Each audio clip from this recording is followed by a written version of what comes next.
तू जय लाथ श्रीराम सर. मारली, त्याच्यानंतर तुझ्यावरती टीका झाली, तुझ्यावर कारवाई झाली, सगळं झालं. पण आज मात्र जो अहवाल आला त्यातून स्पष्ट झालं की तुझ्यावर अन्याय झाला होता. तुला वाटतं का या अहवालाच्या नंतर जी कारवाई करण्यात आली पंचांवरती त्यानंतर तुला न्याय मिळालाय? नाही सर, आता त्या ठिकाणी कुस्तीला मी वारंवार त्या ठिकाणी तेव्हाच बोलत होतो की तुम्ही कुस्तीचा रिओ पहा, त्यानुसार तुम्ही निर्णय घ्या. हम्म परंतु काय त्या ठिकाणी कुस्ती पाहिली पण गेली नाही, हम्म त्याचा रिओ पण पाहिला नाही आणि तुम्ही डायरेक्ट निर्णय दिला गेला. हम्म आणि त्यानंतर आज महाराष्ट्र केसरी होऊन 2 महिने झाले. हम्म त्यानंतर तुम्ही त्या रिओ पाहून तुम्ही पंचांवर निलंबनाची कारवाई करताय. आज पंचांची निलंबनाची कारवाई केली, पण त्यात माझं जे नुकसान झालं त्याचं काय आहे? बरोबर. तुमची काय मागणी आहे आता? कारण तुमच्यावरचं निलंबन अजून मागे घेतलं गेलेलं नाहीये.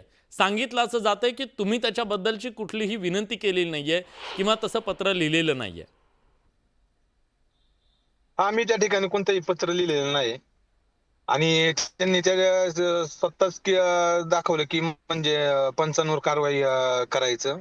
हम्म आणि जे त्यांनी बंदी घातलेली ती त्यांनी बंदी म्हणजे फक्त तोंडी बंदी घातलेली. मी त्यांना त्या ठिकाणी लेटर मागितलेलं आहे की बंदीचं लेटर तरी द्या मला. हां ते लेटर पण देऊ शकत नाही. बर. या चर्चेमध्ये पृथ्वीराज मोहोळ आहेत, महाराष्ट्र केसरी पैलवान विजेते आहेत. आणि पृथ्वीराज, मला तुम्हाला विचारायचं आहे, आज जो हा निर्णय आला त्या निर्णयाच्या नंतर तुमची पहिली प्रतिक्रिया काय आहे? कारण तुमच्या महाराष्ट्र केसरीची जी गदा आहे त्याची चमक मात्र काळवंडलेली आहे याच्यामुळे.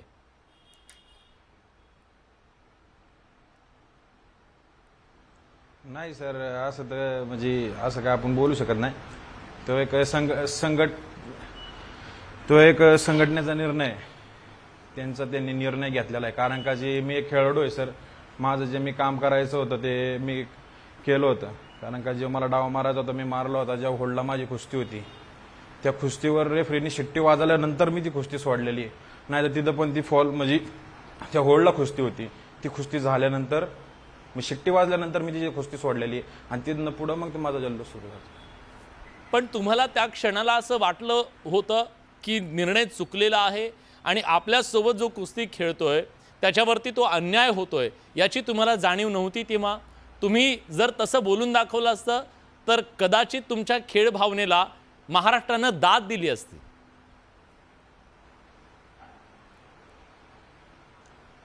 नाही सर, माझं जे काम करायचं होतं, कारण का मी जो डाव मारला होता, जे माझ्या डावाकडे फक्त सर एखाद्या खेळाडूचं फक्त एवढंच असतं की जो डाव मारून मोकळा झालेलो आहे मी, मला फक्त ऐकायचं होती पंचांची व्हिसल ऐकायची होती. ती व्हिसल वाजल्यानंतर सर मी सोडून दिलंय. हा बाबा, मी आधी सोडला असतं तर सांगितलं असतं ही कुस्ती झाली नाहीये, हा बाबा कुणीतरी मध्ये आला असतं मग ती कुस्ती मी सोडली. असं काहीच नाही त्या कुस्तीमध्ये सर, तुम्ही व्हिडिओ पण बघू शकता. जेव्हा ती व्हिसल वाजलीये, व्हिसल वाजल्यानंतर मी माझा डाव सोडून दिलेला आहे. नाही तर माझा डाव हा ऍक्शन माझी चालूच होती सर. बरं, पण आता पुन्हा कुस्ती खेळायला तयार आहात तुम्ही? कारण ती कुस्ती तर अन्याय झाला हे स्पष्ट झालं ना आता.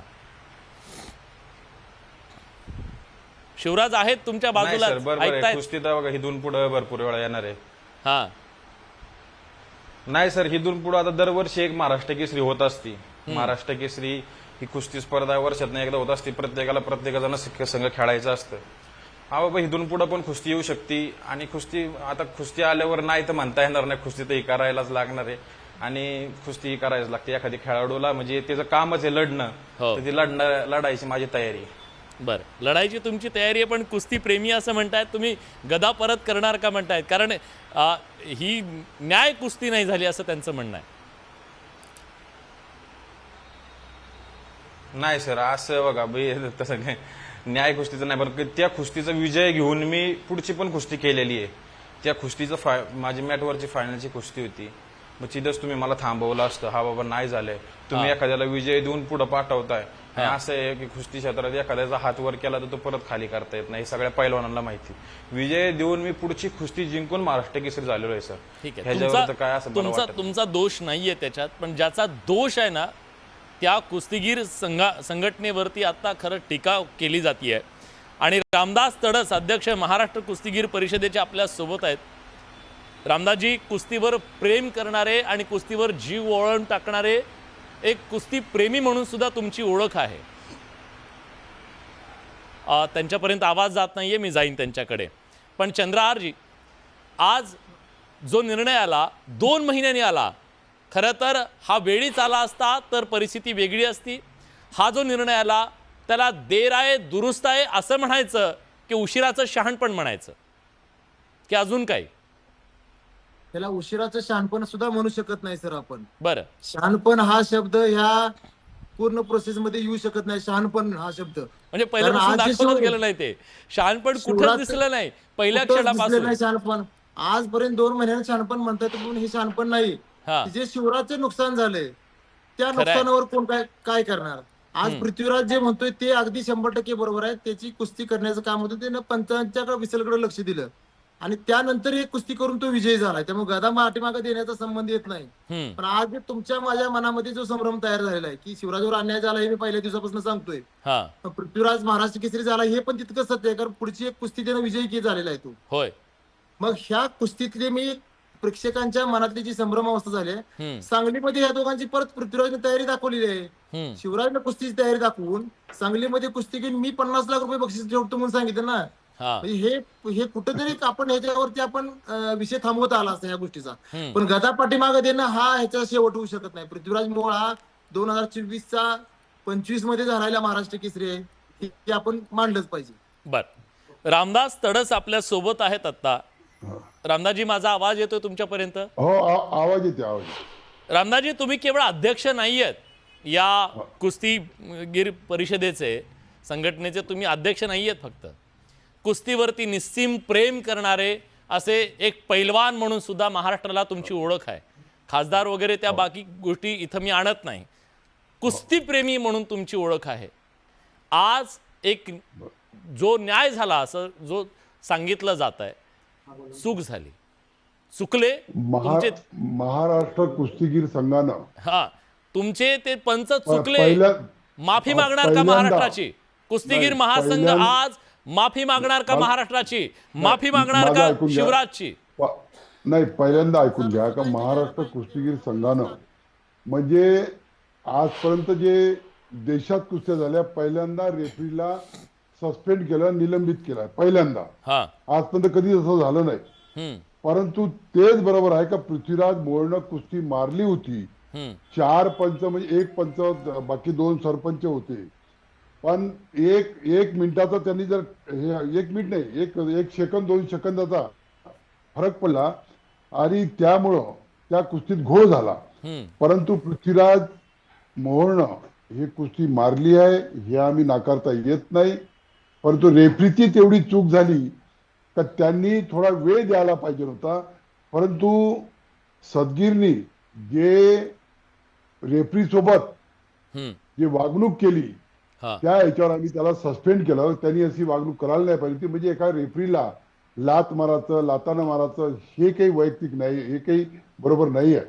त्यामुळे जाणून बुजून त्यांच्या- चुकीचा निर्णय देणाऱ्यांच्या सोबत काय करायला हवं? एक खेळाडू म्हणून तुमची काय भावना पाहिजे? तेव्हा ते दाद मागत होते, ते एखाद्याला- म्हणतात आम्ही दाद मागतोय ना, माझ्यासोबत अन्याय झाला.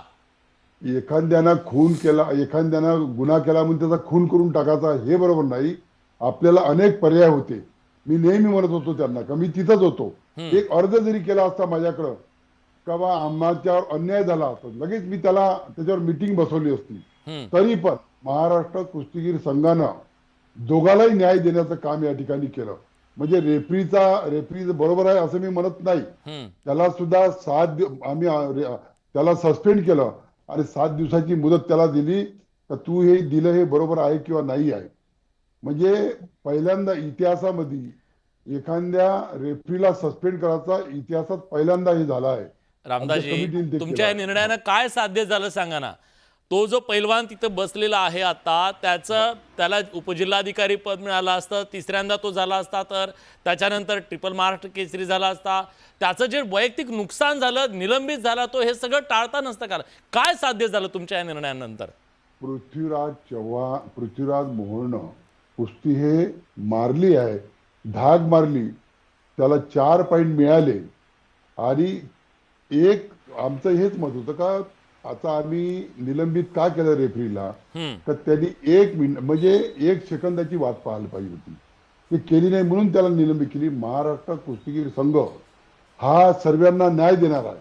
आम्ही असंही केलं असतं का रेफरीला सस्पेंड केलं नसतं, परंतु आम्ही दोघांनाही न्याय दिला आहे. ठीक आहे. पृथ्वीराज क्रीडा मोहननी पत्रकार सुद्धा मतीन शेख गदामिनी- आपल्या सोबत आहेत. मतीनजी, न्याय झाला का? कुस्तीचा जर सर्वकालिक इतिहास आपण पाहिला गेलो तर कुस्तीमध्ये न्याय देण्याच्या प्रक्रियेला खूप महत्व आहे. जर आपण सर्वकालिक इतिहास पाहिला तर शाहू महाराजांचं लक्ष न्याय देण्याच्या प्रक्रियेवर असल्याचे आपल्या मागे सुधारला होता. जर त्यांचं जर कुस्तीच्या निकालामध्ये जर काही फेरफार करत असतील, लोकांना व्यवस्थित देत नसतील, तर शाहू महाराज स्वतः त्या कुस्तीच्या मैदानात उतरत होते आणि तिथं स्वतः हस्तक्षेप करून निर्णय देत होते. परंतु या घटनेला काय होतं, या अलीकडच्या दशकभरामध्ये प्रत्येक महाराष्ट्र केसरीमध्ये कुस्ती सामन्यामध्ये या पद्धतीचे गाडे निर्णय होतात, वेगवेगळ्यामध्ये वादविवाद होतो. तर हे नेमकं काय काय कारण होतं, ते असं जर करायला गेलं तर जवळपास 10 वर्षापासून कुस्तीचं जे केंद्र आहे, मतीनजी ते कुस्तीचं मतीनजी केंद्र माफ करा. पुन्हा एकदा तुम्हाला कनेक्ट करण्याचा प्रयत्न करतो. तुमचा आवाज सर, आमच्यापर्यंत सर. नीट पोहोचत नाहीये. हॅलो हा, बडे सर, त्या पंचाला सुद्धा तुम्ही लाईव्ह घ्यायला पाहिजे होता जरा त्याला आज. नाही, पंचांना लाईव्ह घेण्याचा आम्ही प्रयत्न केला, पण ते आले नाहीत. चंद्रारजी, जे आता रामदासजी म्हणतायत की न्याय झाला, खरंच तुम्हाला वाटतं न्याय झाला? त्यांची भूमिका पटली न्याय- तुम्हाला? अजिबात मला भूमिका पटलेली नाही.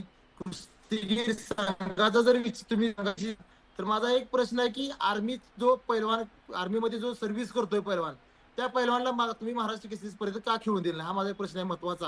हा. तर बडे सर, हा एकदम महत्वाचा प्रश्न आहे. विचारतो. आर्मीची सेवा, हम्म. आर्मीमध्ये देशाची सेवा करत असणारा तो करतोय म्हणजे ते जो काही गुन्हा करतोय का तो अतिरेकी आहे का? त्या पैलवानला महाराष्ट्र केसरी स्पर्धेत का खेळून दिलं नाही? जो पृथ्वीराज पाटील आज उपमहाराष्ट्र केसरी झाला परवाच्या दुसऱ्या महाराष्ट्र केसरीमध्ये, माग तो महाराष्ट्र केसरी झालेला होता, त्याला परवाच्या त्यांनी स्पर्धेत का खेळून दिलाय? मागच्या वेळी पण मी हा प्रश्न विचारला तर मला त्याचं उत्तर मिळालेलं नाही अजून. ठीक आहे, रामदासजी, उत्तर देऊ शकाल तुम्ही या प्रश्नाचं त्यांच्या? पृथ्वीराज मोहोळ कुठे खेळायचा नाही खेळायचा तो त्याचा प्रश्न आहे, आमचा काही प्रश्न नाही. पृथ्वीराज पाटील जो आर्मीचा पैलवान आहे, आर्मीच्या पैलवानांना का परवानगी नाहीये की इथं खेळायला, असा त्यांचा सवाल आहे. देशाची सेवा करते ते काय अतिरेकी आहेत का गुन्हेगार आहेत? त्यांनी जिल्ह्यातून आले तर आम्ही परवानगी द्यायला तयार आहे ना त्याला. जिल्ह्यातून त्यांना यायला खेळून पाहिजे दिलेलं नाही. मला ही गोष्ट पटत नाही. जिल्ह्यात त्यांना खेळून दिलेलं नाही. आखरी महाराष्ट्र केसरी कुस्ती स्पर्धा हे जिल्ह्याच्या स्तरावर होत असते. त्या ठिकाणी सिलेक्शन होत असते आणि ते सिलेक्शन झाल्यानंतर त्या ठिकाणी पैलवानी येत असते. जिल्ह्यातून आले असते तर आम्ही द्यायला तयार होतो. पृथ्वीराज पाटील हा महाराष्ट्र केसरी आहे कोल्हापूर जिल्ह्याचा. त्या वर्षी त्याला जिल्हा चाचणीमध्ये खेळूच दिलं नाही, जिल्ह्याच्या निवड चाचणीत खेळून दिलं नाही. आर्मीच्या पैलवानांनी खेळायचं नाही म्हणून सांगितलं. म्हणजे आर्मीच्या पैलवानांनी काय गुन्हा केला हे मला अजून त्यांनी स्पष्ट करावं. देशाची सेवा करते म्हणजे काय गुन्हा आहे का त्यांचा? रामदासजी, खरंच असं घडलंय का? आणि असं घडलं असेल तर त्यावर काय करणार आहात तुम्ही? घडलेलं आहे. आर्मी विषयी, आर्मीच्या पैलवानाविषयी हे घडलेलं आहे. माझी स्पष्ट भूमिका आहे, महाराष्ट्र केसरीमध्ये खेळणारा पैलवान हा त्या जिल्ह्यातून यायला पाहिजेत. आम्ही त्याला परवानगी देऊ हे मी या ठिकाणी सांगू इच्छितो. आम्ही कोणावरही अन्याय करत नाही आणि पैलवानावर तर बिलकुल अन्याय होणार नाही. महाराष्ट्र राज्य कुस्तीगीर परिषद, रामदासजी, तुम्ही म्हणता पैलवानांवर अन्याय होणार नाही. उत्तर नाही बडे सर. शिवराजवर झालेल्या अन्यायाचं काय? त्याच्यावर झालेल्या अन्यायाची भरपाई कशी केली जाणार सांगा? त्याचं जे नुकसान झालं त्याची भरपाई कशी?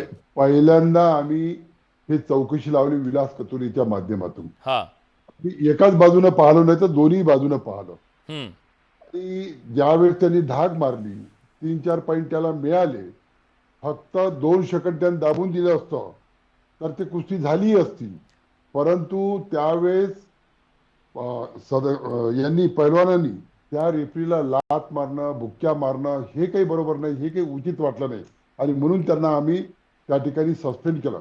त्या ठिकाणी त्यांनी न्याय मागितला असता जरूर आम्ही न्याय दिला असता, पण त्यांनी त्यावेळेस न्याय न मागता नुसते झगडे करायचे हे काही बरोबर नाही आहे.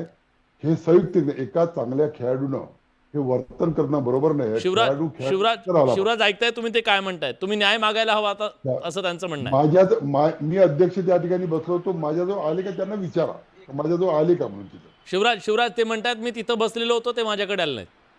नाही रामदासजी तडस साहेब एकदम खोटं बोलतात. मग अख्ख्या जनतेने पाहिजे माझ्याकडे आले नाही. तुम्ही अजित दादाकडे गेले, तुम्ही माझ्याकडे बिलकुल आले हा नाही. म्हणजे ते काय होतं का अजून अजितदादांकडे जायला नको आणि माझ्याकडे यायला पाहिजे असं काय होतं का? नाही नाही तसं नाही. मी हा, हा. अध्यक्ष होतो ना, मला सर्व समजते ना काय करायचं काय नाही करायचं, कोणाला न्याय द्यायचा. आखरी अहो, मला पण power आहे, मी रामदासजी अध्यक्ष जर तुमच्या असल्यामुळे. डोळ्यासमोर हे सगळं घडत होतं तर तुम्ही का नाही न्याय केला मग? अहो मी त्यांना बोलावलं, तिकडून लोक पाठवले पण ते यायला तयार नव्हते. ते आपल्याच थोड्यात होते. म्हणजे ते ही इगोची पण कुस्ती झाली की काय? मला असं वाटतं की त्यांना असं वाटलं होतं का बा मी म्हणजे पूर्व दिशा असं होत होतं. म्हणजे मी कशाला विचारू अध्यक्षाला, मी कसं काय विचारू सेक्रेटरीला. हे काही न्याय वैयक्तिक न्याय नाही ना. आखरी आम्हालाही बी हा महाराष्ट्र कुस्तीगीर संघटनेनं अध्यक्ष म्हणून नेमला आहे. तर मी स्वतःहून झालो नाही. शिवराजी मी नेमला तुमचा आहे. इगो आडवा आला का न्याय मागताना?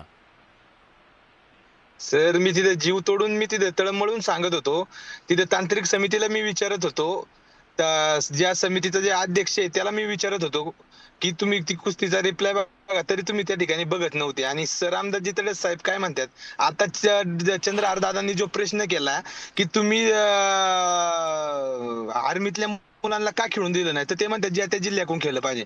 पृथ्वीराज पाटीलला जर त्या जिल्ह्यातनं जर खेळूनच दिलं नाही, तुम्ही जर स्पष्टपणे एक हे काढलेलं होतं व्हॉट्सअपद्वारे की त्या ठिकाणी आर्मीचे पैलवान, रेल्वेचे पैलवान त्या ठिकाणी खेळून देणार नाही.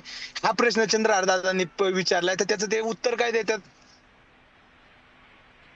बरं ठीक आहे, तो मुद्दा वेगळा आहे, आपण त्याच्यावरती वेगळी चर्चा करूया. मतीनजी पुन्हा आपल्यासोबत जोडले गेले. बडे सर माझं एवढं म्हणणं आहे. हा हॅलो बडे सर. हा बोला आता पृथ्वीराज मोळ हा महाराष्ट्र केसरी झाला आहे, हे 100% सत्य आहे. हा जे 3 वेळा महाराष्ट्र केसरी झाल्यानंतर जी आपल्या सरकारमध्ये नोकरीची सुविधा आहे, हा. आज डीवायएसपी असेल, उपजिल्हाधिकारी असेल, हे अध्यक्षांनी शिवराजसाठी प्रयत्न करावेत आणि ह्या सर्व प्रश्नांवर म्हणजे पूर्ण विराम द्यावा असं मला वाटतंय. कारण कुस्ती परत होणार नाही, गदा माघारी देणार नाही. पृथ्वीराज हा महाराष्ट्र केसरी आहेच. हा. तर शिवराजला 3 वेळा महाराष्ट्र केसरी झाल्यानंतर ज्या फॅसिलिटी आहेत सरकार मार्फत त्या सरकारनं द्याव्या आणि या प्रश्नाला सगळं पूर्ण विराम द्यावा. रामदासजी तुमची तयारी आहे? बोला रामदासजी. माझी तयारी 100% आहे. मला तर असं वाटतं की मी नेहमी आपल्या भाषणात बोलतो की महाराष्ट्र जे राजाश्रय दिला आहे छत्रपती शाहू महाराजांनंतर, त्यानंतर या महाराष्ट्राचे मुख्यमंत्री देवेंद्रजी फडणवीस यांनी राजाश्रय दिला आहे कुस्तीला. मी जरूर प्रयत्न करीन. मला वाटतं आता ते महानगरपालिकेत आहे, त्यांनी माझ्याकडे यावं आणि मी स्वतः त्यांना घेऊन मुख्यमंत्री रामदासजी भाषण नको, थेट सांगा की एका खेळाडूच्या साठी त्याच्यावर झालेला अन्याय समोर आलाय, मी त्याला न्याय करून देणार आहे. कारण तुमच्याकडूनच अपेक्षा आहे आज. आता काही त्या पंचाकडे जाऊ शकत नाही न्याय द्या म्हणून, तुमच्याकडेच यावं लागणार आहे. त्यांनी जे वागणूक केली त्याच्या मी विरोधात आहे, पण त्यांना नोकरी पाहिजे असेल तर मी जरूर या महाराष्ट्राचे मुख्यमंत्री देवेंद्रजी फडणवीस पाशी स्वतः जाईल आणि त्यांना नोकरी मिळवून देईल. नोकरी म्हणजे बडे सर, हा. जी डीवायएसपी असेल, नोकरी म्हणजे आता ते महापालिकेत आहेतच, तशी नोकरी नको आहे. म्हणजे शिवराजला देणार असेल तर ती क्लास 1 ची पोस्ट देणार असेल ती देणार, तर त्याला तो आहे त्या सर्व्हिस मध्ये खुश आहे. म्हणजे देणार असेल तर त्याला डीवायएसपी असेल, उपजिल्हाधिकारी असेल, ह्या पदावर द्या.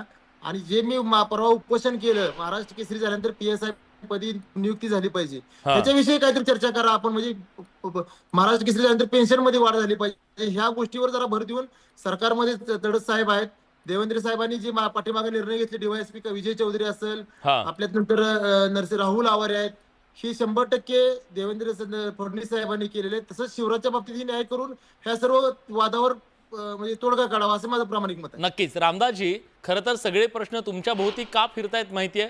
कारण आता तुम्ही तिथं सत्तेत आहात. केवळ तिथं सत्तेत नाही आहेत, कुस्तीच्या ठिकाणी राज्यात पण आहात आणि केंद्रात पण आहात. एक कुस्तीपटू घडण्यासाठी त्याला त्याचं पूर्ण आयुष्य, त्याचं तारुण्य द्यावं लागतं, खपावं लागतं त्या मातीमध्ये, तेव्हा कुठे एक कुस्तीपटू तयार होतो. या कुस्तीपटूंच्या पाठीशी खरं तर राजर्षी शाहू महाराजांपासून खूप मोठी परंपरा आहे. तुम्ही कसं उभं राहणार आहात त्यांच्या मागे? काय देणार आहात या सगळ्यांना?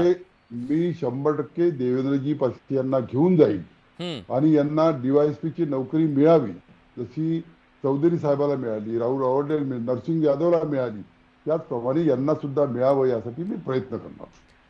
आणखीन एक मुद्दा, क्रीडा पत्रकार मतीन शेख यांना मला विचारायचं आहे. माझा आवाज तुमच्यापर्यंत पोहोचतोय सर? आता पंचांवरती कारवाई झाली, पंचांवरती कारवाई म्हणजे खेळाडूवर न्याय असं होऊ शकतं का, जे आता सांगतायत की न्याय झालाय?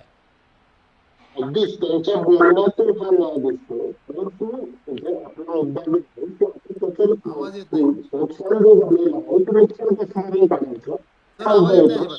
परंतु त्याला सांगण्याचं जे होत आहे तर ते आता मतीनजी माफ करा, तुम्हाला फोन लाईन वरून घेतो. फोन लाईन वरून कदाचित तुम्ही येत नाही, आवाज व्यवस्थित येत नाही. तुमचा आवाज येईल. थोड्या वेळात करतो, कारण तुमचा आवाज आमच्यापर्यंत पोहोचत नाहीये. पृथ्वीराज, मला सांगा, आत्ता एक दबक्या आवाजात खुलेपणाने सोशल मीडियावर सगळीकडे चर्चा आहे की या महाराष्ट्र केसरी स्पर्धेमध्ये फिक्सिंग झालेली होती, दगा झालेला होता. तुम्हाला असं वाटतं का की यातलं दूध का दूध, पाणी का पाणी व्हायला हवं? सर सांगलीत करतो या दोघांची कुस्ती लावून मी सर. मी विचारतो ना त्यांना आता. दोघांची तयारी दाखवा, लाईव्ह सर, असं मध्ये काय चर्चा करा. मी सर, निर्णय असं काय बक्षीस नाहीच जाहीर आहे. करतो. हां, बोला बोला पृथ्वीराज, बोला. बघा, कुस्ती तर ही करायच लागणार आहे. कुस्तीसाठी नाही म्हणून तर, कारण का ज्या लाल मातीने आपल्याला एवढं मोठं केलेलं आहे, त्या लाल माती आपण एक सर खेळाडू आहे. खेळाडूला तर काम आहे कुस्ती करणं. माझे तर सर पहिल्या दिवशी बसणं तयारी आहे. कारण का सर सगळ्यात सर्वात लहान असन आणि मला अजून खूप हे व्हायचंय मोठं, म्हणजे खूप कुस्त्या करायच्या आहेत. आणि आता ज्या कुस्तीला नाही म्हणून तर सर चालणार नाही. माझी तर तयारी आहे आणि कुस्ती भरपूर वेळा तर सर होणारच आहे. आणि तुम्ही म्हणले फिक्सिंगसाठी सर कुठला पण पैलवान सांगू शकतो ही फिक्सिंग आहे का? कारण का आपण वजन देतो तिथपासून कॅमेरे सगळे सुरू असतात, कॅमेरा पुढून सगळं असतं, कॅमेऱ्यावर सगळी कुस्ती आहे सर, कॅमेरा सकट सगळे पॉइंट आहेत. असं काय आपण म्हणू शकत नाही फिक्सिंग आहे. आणि तुम्ही जर असं म्हणजे एक फिक्सिंग असं होऊ शकत नाही सर. सगळ्या पैलवानांना पण माहिती आहे. निर्णयाच्या नंतर ही चर्चा सुरू झाली की पंचांनी असा ढळढळीत महाराष्ट्राला दिसत असताना निर्णय कसा काय दिला? सगळ्या महाराष्ट्राला दिसत होतं की ही कुस्ती चितपट झालेली नाहीये. सर ही कुस्ती हाच रेफरी मागच्या वर्षी फुलगावच्या अधिवेशनाला माझी सिकंदर शेखची कुस्ती होती. तुम्ही मला 7 सेकंदात पॉईंट देताय. पॅस शिवनास्तानी तिथं सगळे, आता तुम्ही सगळे आपले ऑनलाईन आहेत, सगळे पैलवान आहेत तिथं, त्यांनी सगळ्यांनी कुस्ती बघितली. सगळ्यांना विचारा, राक्षे पैलवान असतील, पाटीलदा असतील, सगळ्यांना तुम्ही हा प्रश्न विचारा. तेव्हा 7 सेकंदात पॉईंट दिला. मला तर कोणी पॅसिव पण नव्हता दिला, मला वॉर्निंग पण नव्हती. तुम्ही कसा काय मग पॉईंट दिला? तेव्हा तर मी भांडलो नव्हतो. तेव्हा फक्त माझं 7 सेकंदाचा हे असताना मी त्यांच्याकडे रिव्ह्यू पण मागितला होता. त्यांचा रिव्ह्यू पण काहीच नव्हता. मी तिथनं हार मानून, माझी हार स्वीकारून सर माग आलो. पुढच्या वर्षी मी माझी जोरात तयारी करून महाराष्ट्र केसरी झालो. बरं, माझ्यावर असा अन्याय झाला होता. ठीक आहे. मला मतीनजींना विचारायचं आहे. मतीनजी, माझा आवाज तुमच्यापर्यंत पोहोचतोय? हो येतोय. माझा पोहोचतोय का? हो, पोहोचतोय.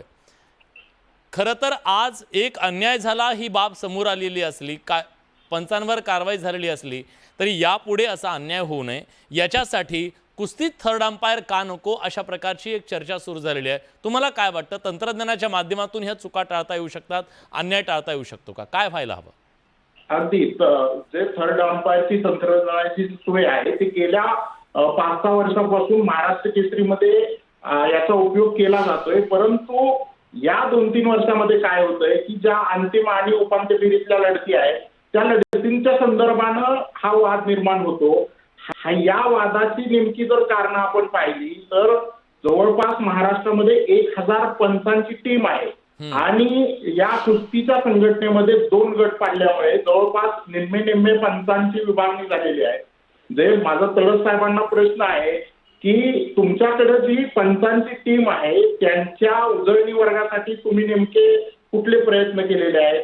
आता सगळा विषय जो येतो तो पंचांच्या निर्णयावर येऊन पोहोचतो. यामध्ये शिवराजची चूक नाही, पृथ्वीराजची चूक नाही, परंतु पंच कमिटीची चूक आहे. गेल्या 3 वर्षापासून सलग या पद्धतीचे वाद निर्माण होत आहेत. गेल्या 2 वर्षापूर्वी सिकंदरच्या बाबतीत असं घडलं. त्याच्यानंतर गेल्या वर्षी पृथ्वीराजच्या कुस्तीबद्दलचे देखील आक्षेप असेच होते. यावर्षी देखील तसंच घडलं. मग हे जी पंच आहेत तर अगोदरच्या चंद्रदादा याचं खूप चांगल्या पद्धतीने सांगतील की त्यांच्या वेळेस हे संभाजी पाटील नावाचे पंच होते जे खूप अनुभवी पंच, वयस्कर पंच त्यांची नेमणूक केली जायची. परंतु आता काय होतंय की खूप तरुण पंच आणि ज्यांच्याकडे अनुभव नाही असे पंच उपांत्य फेरीला, फायनलला नेमणूक केली जाते. असं का नेमकं केलं जातंय? आणि ज्या वेळेस कुस्तीच्या संदर्भानं वाद निर्माण होतो निर्णयाच्या संदर्भानं, जो पंच कमिटीचा जो अध्यक्ष असतो त्या अध्यक्षानं त्या पद्धतीचं विश्लेषण तिथं करायला पाहिजे, निर्णयाच्या संदर्भानं त्याचा मत तिथं सांगायला पाहिजे. परंतु जे आंतरराष्ट्रीय पंच जे असतात जिथं ते अध्यक्ष म्हणून काम करत असतात ते अध्यक्ष परत नंतर एकदम गायबच होतात. अगोदर ते कुस्तीचं विश्लेषण करत असतात, कुस्तीबद्दल सांगत असतात, कुस्तीचा वाद झाला की ते पंच समितीचे अध्यक्ष गायब होतात. म्हणजे हा काय नेमका प्रकार आहे? आणि दुसरा मुद्दा, कुस्तीला राजश्रय मिळाला हे खासदार साहेब सांगतायत, अध्यक्ष साहेब, परंतु जर आपण पाहिलं तर राजश्रय मिळालेला नाहीये. आता कुस्ती ही राजकीय आश्रयाला गेली. कुस्तीचं जे आयोजन आहे तर ती सगळे आयोजन राजकीय मंडळी करत आहे आणि राजकीय मंडळी करत असताना तो राजकीय प्रभाव देखील कुस्तीच्या स्पर्धावर उमटताना आपल्याला दिसून येतोय. कुस्ती ज्यावेळेस फायनलची उपांत्य फेरीची चालू असते त्यावेळेस तिथली जी लोक आहेत, जे समर्थक आहेत, राजकीय पक्षांचे असू द्या अगर त्या कुस्तीगिराचे असू द्या, त्यांना लांब ठेवायला हवं. कारण पंचावर एक दबाव निर्माण होतो, त्या कुस्ती खेळणाऱ्या मल्लांवर तिचा दबाव निर्माण होतो. तर हा दबाव ज्यावेळेस संपतो त्यावेळेस निरपेक्ष भावनाने कुस्ती लढली जाते आणि योग्य निकाल आणि अगदी मुक्तपणे पैलवानांना कुस्ती खेळता येते आणि पंचांना देखील त्या पद्धतीनं निर्णय देता येतो. अतिशय मोजकेपणानं आणि थेटपणे तुम्ही मर्मावर बोट ठेवलेलं आहे. रामदासजी, मला माहिती आहे तुम्ही राजकारणातले सुद्धा कसलेले पैलवान आहात. तुम्ही अशी तशी काही कुणाला मात मिळू देणार नाहीत. मुद्दा हा आहे की आता त्यांनी सांगितलं की राजाश्रय वेगळा आहे आणि राजकीय आश्रय वेगळा आहे आणि राजकीय आश्रयाला कुस्ती गेलेली आहे. तुमचे राजकीय पार्श्वभूमी सगळ्यांना माहिती आहे. मुद्दा हा आहे की या सगळ्यामुळे कुठंतरी दबाव आहे का त्या पंचांवरती, ज्या पंचांवर आज कारवाई केली गेली, की त्यांनी तो निर्णय तसा घ्यावा याच्यासाठी म्हणून त्यांच्या दबाव टाकला जातोय का किंवा पडतोय का? काही दबाव नव्हता. दबाव असता तर आम्ही त्याला निलंबित केलं नसतं. महाराष्ट्र राज्य कुस्तीगीर संघटना अशी आहे का, इतिहासामध्ये पहिले पहा की कधी आजपर्यंतच्या जेवढ्या कुस्त्या झाल्या, महाराष्ट्रात असो, महाराष्ट्र केसरी असो, का कोणत्याही कुस्त्या असो, नॅशनलच्या असो, त्यामध्ये पंचाला कधी निलंबित केलं नाही. पहिल्यांदा महाराष्ट्र राज्य कुस्तीगीर संघानं न्याय देण्याचं काम केलं, दोघालाही न्याय दिला. त्यालाही मारजोडीच्या याच्यात त्यांनी तसं करायला नाही पाहिजे, तुम्ही त्याला सस्पेंड केलं आणि याला सुद्धा तुम्ही न्याय बरोबर दिला नाही, म्हणजे तुमचं काहीतरी चुकलं असं त्याच्यामुळे तुम्हालाही निलंबित करणे आणि त्याला 7 दिवसाची वेळ दिली आम्हाला. आम्ही 7 दिवसात त्यांनी आपलं स्पष्टीकरण द्यावं. आम्हाला असं वाटलं की त्याचं स्पष्टीकरण बरोबर आहे, पुन्हा आम्ही त्याच्यावर विचार करू. जर आम्हाला असं वाटलं की त्याचं स्पष्टीकरण बरोबर नाही तर त्याला निलंबित करू आणि पुन्हा त्याला 3 वर्षासाठी कुठेच रेफरशिप करता येणार नाही. बरं चंद्रारजी, राजाश्रय आणि राजकीय आश्रय याच्यातला काय फरक आहे? आणि सध्याची राजकीय कुस्ती, मी तर म्हणतो की तुम्ही सगळे पैलवान लोक कमी आणि राजकीय नेते जास्त कुस्ती खेळायला लागलेत. हे 100% झालेलं आहे. राजकीय कुस्ती तयार झालेली आहे ही. आता 2 महाराष्ट्र केसरी होऊ नये म्हणून मी उपोषण केलं 1 दिवसाचं. परत आझाद मैदानला बसणार होतो उपोषणासाठी. मुख्यमंत्री साहेबांनी मला सांगितलं की ह्याच्यावर मी तोडगा काढतो, पण तरी सुद्धा दुसरी महाराष्ट्र केसरी परवा कर्जत जामखेडला झाली. म्हणजे हा राजकीय आकडाच तयार झालेला आहे सगळा.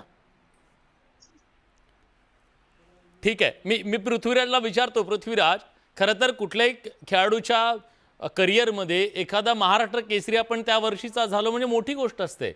मग मला सांगा, एकाच वर्षी 2-2 आणि 3-3 स्पर्धा जर व्हायला लागल्या, राजकीय आखाड्यात ही सगळी गदा अडकली आहे का?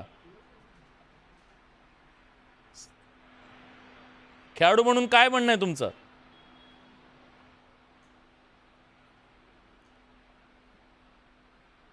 बहुतेक पृथ्वीराज पर्यंत आवाज माझा पोहोचत नाहीये. सर माझा एक मुद्दा आहे सर. मी 2 शब्द बोलू हा, बोला. सर माझा एक मुद्दा आहे.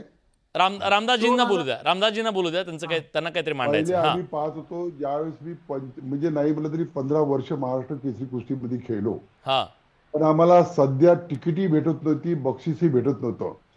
पण ज्यावेळेस पुण्याला कुस्त्या झाल्या त्यावेळेस पासून खरं याचं लेवल वाढलं आणि खरं बक्षीस मिळायला लागलं आणि खरी क्रेज निर्माण झाली आणि महाराष्ट्र राज्य कुस्तीगीर संघटनेला महासंघ, ऑल इंडिया महासंघाची मान्यता मिळाली.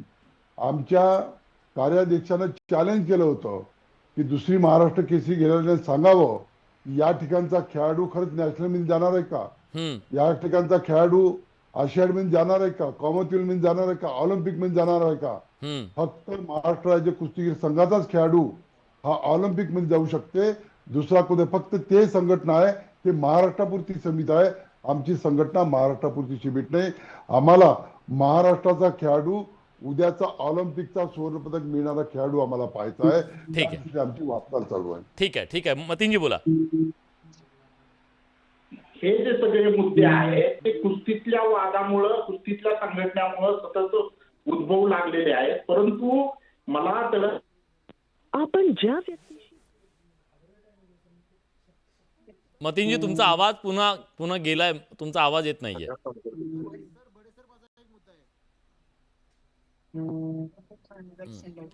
काही तांत्रिक कारणामुळे त्यांचा आवाज आपल्यापर्यंत पोहोचत नाही. पृथ्वीराजकडे जाऊया. पृथ्वीराज, ज्यांनी कधी आयुष्यात लंगोट बांधली नाही ते सुद्धा आता कुस्तीच्या आखाड्यात उतरलेले आहे. समजा कुस्ती स्पर्धा भरवणं असेल किंवा इतर काही गोष्टी, तुम्हाला वाटतं राजकीय आखाड्यामध्ये ही कुस्ती अडकलेली आहे? 2-2 महाराष्ट्र केसरी करणं हे कितपत योग्य आहे?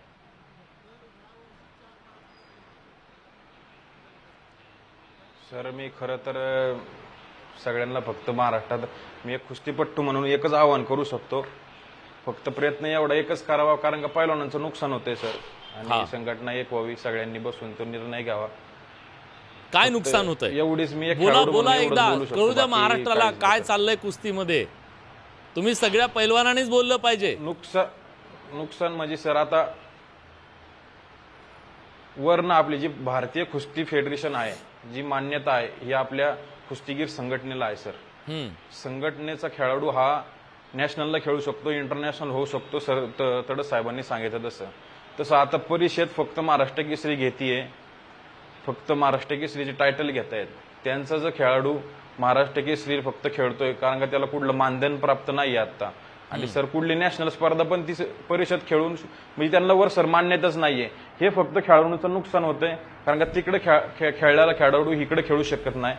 फक्त हे एवढंच की मी खेळाडू म्हणून एवढं सांगू शकतो, ज्या संघटनेला मान्यता आहे त्या संघटनेतच फक्त सगळ्या पदाधिकाऱ्यांनी बसून तो निर्णय घ्यावा. मी पण खेळाडू शिवराजजी, मला तुम्हाला आणि चंद्रारजींना विचारायचं आहे. पहिल्यांदा शिवराज तुम्ही सांगा, या इथं खेळाडू महत्वाचा आहे की संघटना महत्वाची आहे? हे म्हणजे तुम्ही वेगळी कुस्ती खेळता, पण तुमच्या कुस्तीसाठीची एक कुस्ती होती इथं. सर पहिला या दोन्ही ह्या संघटनेचा यांनी ना कुठेतरी वाद थांबवला पाहिजे. या कुस्तीचा कुठेतरी खेळखंडोबा थांबवला पाहिजे. यामुळे खेळाडूंचं नुकसान आहे. हा, या ठिकाणी खेळले नाही की या ठिकाणी बंदी टाकताय, या ठिकाणी खेळले तर या ठिकाणी बंदी टाकताय. हे चुकीचं आहे तुमचं. तुम्ही दोघांनी मिळून एकत्र येऊन ह्या कुस्तीचा वाद कुठेतरी थांबवला पाहिजे आणि एकच संघटना झाली पाहिजे. बर, ठीक आहे. मतीनजी, माझा आवाज तुमच्यापर्यंत पोहोचतोय? मी येतो तुमच्याकडे. चंद्रारजी, काय करायचं या राजकीय कुस्तीचं? काय करायचं? राजाश्रय म्हणून आले हे सगळे आणि स्वतःच कुस्ती खेळत बसले. 100% कुस्तीसाठी कुस्ती होते, हे तुमचा मुद्दा एकदम रास्त आणि बरोबर आहे. कुस्तीसाठी कुस्ती होतीये. पण आज 2025 सालामध्ये 4 महाराष्ट्र केसरी तयार होणार आहेत महाराष्ट्रामध्ये. बर, मग ह्यातला खरा कुठला आणि खोटा कुठला? ह्यातलं सरकार पेन्शन देणार कुणाला? आता जे आज आम्हाला पेन्शन सरकार देते महाराष्ट्र केसरी म्हणून, त्यातला खरा कुठला खोटा कसं ठरवणार आहेत हे सगळेजण? हे ह्या वादावर कुठतरी तोडगा निघाला पाहिजे आणि महाराष्ट्रामध्ये एकच महाराष्ट्र केसरी झाले पाहिजे. आणि ह्या राजकीय हस्तक्षेप पूर्णपणे थांबला पाहिजे. ज्या पद्धतीने पहिल्यांदा महाराष्ट्र केसरी भरत होत्या त्या पद्धतीने भरल्या पाहिजे अशी माझी भावना आहे. बर, हा मतीनजी बोला. येतो रामदासजी, येतो तुमच्याकडे. अगदीच हाच मुद्दा आहे. कुस्तीचं जे वाटोळं झालेलं आहे ते वाटोळं जर थांबवायचं असेल, एक पत्रकार म्हणून नाही तर मी कुस्तीपटू देखील राहिलेलो आहे आणि माझी देखील अशीच भावना आहे की कुस्तीतला जर वाद थांबवायचा असेल तर तडस साहेबांनी, देवेंद्र फडणवीस साहेबांनी, शरद पवारांनी, चंद्रहारदादांनी एकत्र येऊन, एकत्र बसून याच्यावर काहीतरी तोडगा काढायला. म्हणजे राजकीय पैलवानांनी आधी एकत्र यायला हवं.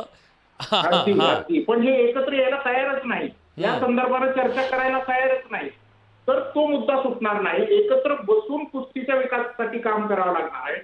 जर या संघटना अशाच राहिल्या आणि हा वाद जर असाच राहिला तर दरवर्षी हाच प्रश्न उद्भवणार आहे. रामदासजी, तुमचं आणि शरद पवार साहेबांच्या संघटनेत पॅचअप झालं होतं. काय झालं होतं बरं नेमकं? का पुन्हा ते सगळे झालं? महाराष्ट्र राज्य कुस्तीगीर परिषद मध्ये 15 वर्ष उपाध्यक्ष होतो. आम्हाला काय वागणूक मिळाली म्हणजे महासंघानं म्हणजे या ठिकाणी नॅशनल घ्यायला सांगितलं तेही नॅशनल घेऊ शकले नाही हे लोक.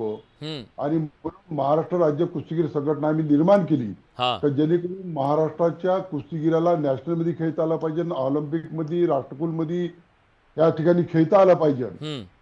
नाही तर कुस्तीगीराचं नुकसान होईल. आपण महाराष्ट्र केसरी पुरतं सीमित नाही आहे, हो आपल्याला पुढे जायचं आहे. कारण महाराष्ट्राचं वैभव पुन्हा आणायचं आहे. आणि मग महाराष्ट्र कुस्तीगीर आता एका संघटनेच्या वर्षात 4 माध्यमातून वेळा स्पर्धा झाल्यावर कसलं वैभव येईल बरं सांगा बरं. वैभव 100% येईन. आम्ही कुस्तीगीराला जास्तीत जास्त मानधन देऊन त्याला दत्तक घेण्याची योजना सुद्धा आम्ही केली आहे. आणि उद्याचा महाराष्ट्र केसरी हा हिंद केसरी झाला पाहिजे, ऑलिम्पिक मध्ये खेळला पाहिजे, आमची भावना आहे. पण आम्ही एक सर्व पहिलं राजकीय त्याच्यासाठी पैलवान होतो. आहेत शरद पवार म्हणून महाराष्ट्रात, त्यांच्यासोबत एकत्र बसून नाही का हे होऊ शकणार, हे कुस्ती टाळता नाही येणार. पवार साहेबांनी मला शब्द दिला होता की बाळासाहेबांसोबत बसून तुम्ही एक होऊन जा. पण बाळासाहेबाला त्यांचा मुलगाच पाहिजे होता सेक्रेटरी. असं कधी होते का? कधी नॅशनल घ्यायच्या नाही, कुस्तीगीराचं नुकसान करायचं. मागच्या वेळेस त्यांनी महाराष्ट्र केसरी कुस्ती घेतली 2014च्या अगोदर, तर कुठे त्याला साधं बक्षीस सुद्धा दिले नाही. तर ते देवेंद्र म्हणजे फडणवीस पवार साहेबांनी साहेबांसोबत तुमचा काहीच वाद नाहीये. दिला. काही वाद नाही आमच्याला. मग रोहित पवार कसे काय आखाड्यात उतरले बरं? आता त्यांचं त्यांना माहीत, त्यांना कोणी सांगितली काय सांगितलं त्यांचं त्यांना माहीत. पण पवार साहेबांनी सांगितलं होतं बाळासाहेब लांडगेला का तडस साहेबाला अध्यक्ष बनवा आणि सर्व हे एकत्र या. पण बाळासाहेब लांडगे एकत्र यायला तयार नव्हते. त्यांना त्यांचं पुत्रप्रेम आलं होतं, तर मी नाही तर माझा मुलगा पाहिजे. आणि त्याच्यामुळेच हे 2 संघटना झाल्या. आमच्या संघटनेचा उद्याचा ऑलिम्पिकचा दर्जाचा आम्ही खेळाडू तयार करण्याचं या ठिकाणी आम्ही आपल्याला सांगतो. ह्या वादामुळे पैलवानाचं नुकसान होते ते कोण बघणार? ह्या वादात पैलवानाचं नुकसान होते ते कोण बघणार? हे बरं झालं रामनाथजी, मी तर तुमचे लाख धन्यवाद देतो. कारण आम्ही बोललो असतो तर महाराष्ट्राला वाटलं असतं हे टीका करतात म्हणून. तुम्हीच सांगितलं काय घडले पडद्यामागे, ते काय ही कुस्ती लागली आहे ते कळलं तरी महाराष्ट्राला तुमच्यामुळे. आणि चंद्रारजी बोला चंद्रारजी.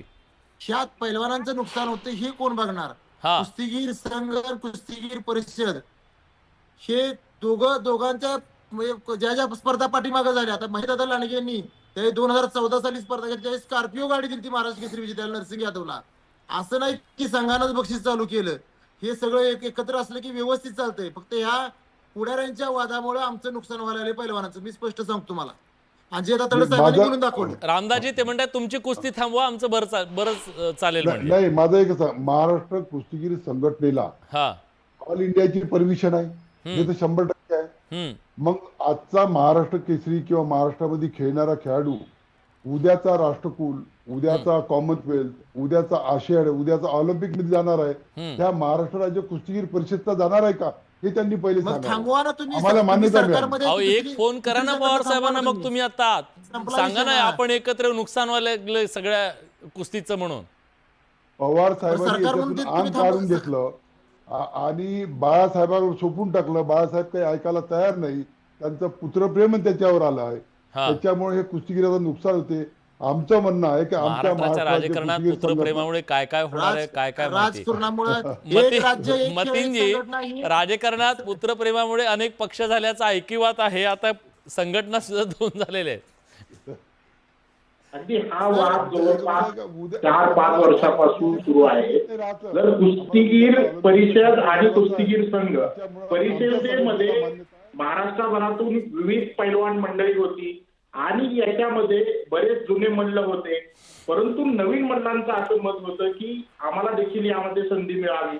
आणि हे जर मिक्सर जे आहे तर विविध ठिकाणचं जर सगळ्यांना योग्य पद्धतीनं प्रतिनिधित्व मिळालेलं असतं आणि त्या पद्धतीनं कामकाज कुस्तीगीर परिषदेचं चाललं असतं तर या सगळा हा जो मुद्दा आहे हा झाला नसता. परंतु या घडीला हा आपण हे असं म्हणू शकतो की या दोघांनी एकत्र येऊन या प्रश्नाच्या संदर्भानं तोडगा काढायला हवा. कुस्तीगीर संघामध्ये निम्मे पैलवान गुंतलेले आहेत आणि कुस्तीगीर परिषदेमध्ये निम्मे पैलवान आणि पंचांचं देखील अशाच पद्धतीचं झालेलं आहे. 500 पंच इकडे, 500 पंच इकडे. तर हे जे पंचांचं, या पंचांच्या उजळणी वर्ग होतात का, त्यांना ट्रेनिंग होतात का, कुस्तीचे नियम सतत बदलत असतात. आणि नवं तंत्रज्ञान स्वीकारलं जाणार आहे का, हे महत्वाचं आहे. आणि त्याचबरोबर